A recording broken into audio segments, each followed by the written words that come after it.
नमस्कार मित्रांनो, माझे नाव आहे प्रगती प्रवीणशेरकर। मी जिल्हा परिषद माध्यमिक शाळा पानकनेरगाव येथे 7वीत शिकते। तर आमच्या शाळेमध्ये एक उपक्रम राबवण्यात आला आणि त्या उपक्रमाचे नाव आहे कार्यशाळा फोटो एडिटिंग कार्यशाळा। त्या कार्यशाळेचे मार्गदर्शक होते श्रीमती कुरे मॅम व राजीव धाबे सर। यांनी आम्हाला खूप छान माहिती सांगितली आणि खूप छान समजेल असे समजावून सांगितले। आणि त्या कार्यशाळेमध्ये आम्हाला फोटोचे व्हिडिओ कसे तयार करायचे आणि फोटो व व्हिडिओ कसा तयार करायचा व त्यावर म्युझिकची ॲडजस्टमेंट कशी करायची आणि त्याचबरोबर ते फोटो आपल्याला एडिट करायचे असेल तर ते कसे करायचे आणि त्यावर म्युझिकची ॲडजस्टमेंट कशी करायची हे सर्व काही शिकवले व ते सर्व काही मला समजले। सर्वात प्रथम आपल्याला स्कुम्पा ॲप डाउनलोड केल्यानंतर स्कुम्पा ॲप इन्स्टॉल केल्यानंतर गॅलरीमध्ये जायचे आहे आणि तेथील काही फोटोज घेतल्यानंतर आपण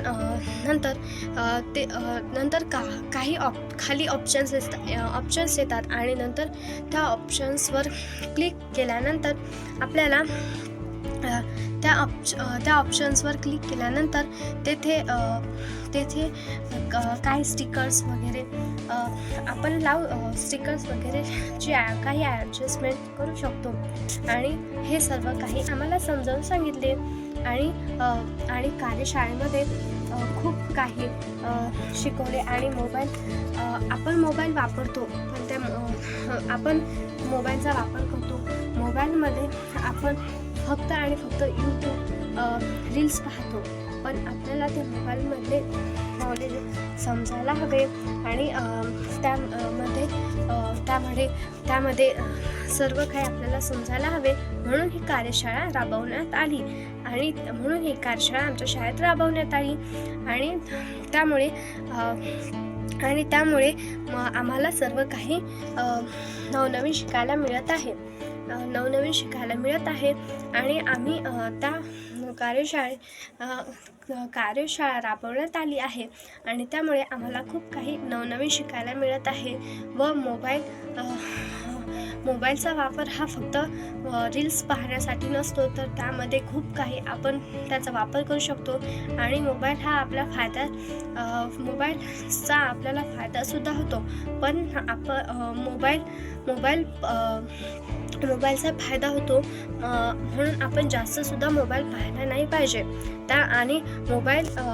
आणि त्या कार्यशाळेमध्ये आम्हाला मोबाईलमध्ये व्हिडिओ वगैरे कसे तयार करायचे आणि व्हिडिओ तयार केल्यानंतर तेथे स्टिकर्स वगैरे कसे ॲडजस्ट करायचे हे सर्व काही समजले।